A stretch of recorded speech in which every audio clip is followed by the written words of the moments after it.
ಬೆಂಗಳೂರು ಪೊಲೀಸರು ಭರ್ಜರಿ ಕಾರ್ಯಾಚರಣೆಯನ್ನು ಮಾಡಿದ್ದಾರೆ. ರಕ್ತ ಚಂದನವನ್ನ ಸ್ಮಗಲ್ ಮಾಡೋದಕ್ಕೆ ಪ್ರಯತ್ನ ಪಡ್ತಾ ಇದ್ದ 3 ಜನ ಪೊಲೀಸರ ಬಂಧನದಲ್ಲಿ. ಈ ಕಾರ್ಯಾಚರಣೆಯ ಡೀಟೇಲ್ಸ್ ಅನ್ನು ಕೊಡ್ತಾ ಇದೀವಿ ನೋಡಿ. ಪ್ರತ್ಯೇಕ ಕೇಸ್ನಲ್ಲಿ 1 ಕೋಟಿ ಮೌಲ್ಯದ ರಕ್ತ ಚಂದನವನ್ನ ಜಪ್ತಿ ಮಾಡಲಾಗಿದೆ. ಹುಳಿಮಾವು ಆರ್ಟಿ ನಗರ ಪೊಲೀಸರಿಂದ ಈ ಮೆಗಾ ಆಪರೇಷನ್ ನಡೆದಿದೆ. ಜಂಟಿಯಾಗಿ ಹುಳಿಮಾವು ವ್ಯಾಪ್ತಿಯಲ್ಲಿ 1 ಕೋಟಿ ಮೌಲ್ಯದ ರಕ್ತ ಚಂದನ ಜಪ್ತಿಯಾಗಿದೆ. ಆಂಧ್ರದಿಂದ ಕಾರುಗಳಲ್ಲಿ ಈ ರಕ್ತ ಚಂದನವನ್ನ ಸಾಗಿಸ್ತಾ ಇದ್ರು. 3 ಜನ ಇದ್ರು ಟೋಟಲ್ ಆಗಿ ಆಪರೇಷನ್ ಅಲ್ಲಿ ಅಥವಾ ಮೋಡಸ್ ಆಫ್ ಆಪರೆಂಡಿಯಲ್ಲಿ ಅಂತ ಹೇಳ್ಬೋದು.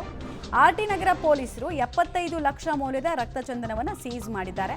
ಟಾಟಾ ಏಸ್ನಲ್ಲಿ ಬೆಂಗಳೂರಿಗೆ ಆರೋಪಿಗಳು ರಕ್ತ ಚಂದನವನ್ನ ಸಾಗಾಟ ಮಾಡೋದಕ್ಕೆ ಪ್ರಯತ್ನ ಪಡ್ತಾ ಇದ್ರು. ಇಲ್ಲಿ ನೆಟ್ವರ್ಕ್ ಮೂಲಕ ಅದನ್ನು ಸೇಲ್ ಮಾಡಬೇಕು ಅಂತ.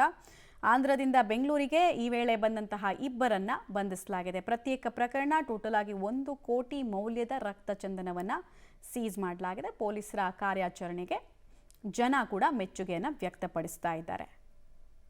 ಸೀಸ್ ಮಾಡಿರುವಂತಹ ರಕ್ತ ಚಂದನದ ದೃಶ್ಯಾವಳಿಗಳನ್ನು ನೀವು ನೋಡ್ತಾ ಇದ್ದೀರಾ.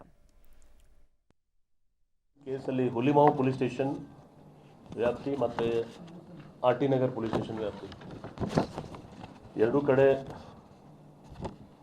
ಅವರು ಫಸ್ಟ್ ಹುಲಿಮಾವು ಸ್ಟೇಷನ್ದು ನಮ್ಮ ಎಲೆಕ್ಟ್ರಾನಿಕ್ ಸಿಟಿ DCP ಅವರು ಒಳ್ಳೆ ಕೆಲಸ ಮಾಡಿ 3 ಹಂತದಲ್ಲಿ ಟೋಟಲ್ 1143 kg ರೆಡ್ ಸ್ಯಾಂಡಲ್ವುಡ್ ಅವರು ಸೀಸ್ ಮಾಡಿದ್ದಾರೆ. ಅವರು 3 ಕಾರ್, ಇದತ್ತು ವ್ಯಾಲ್ಯೂ ಅಂದಾಜು 1 ಕೋಟಿ ಇದೆ. ಈ ಎಲ್ಲ ಒಂದು ಮೂವ್ಮೆಂಟ್ ಆಂಧ್ರದಿಂದ ತಮಿಳುನಾಡಿಗೆ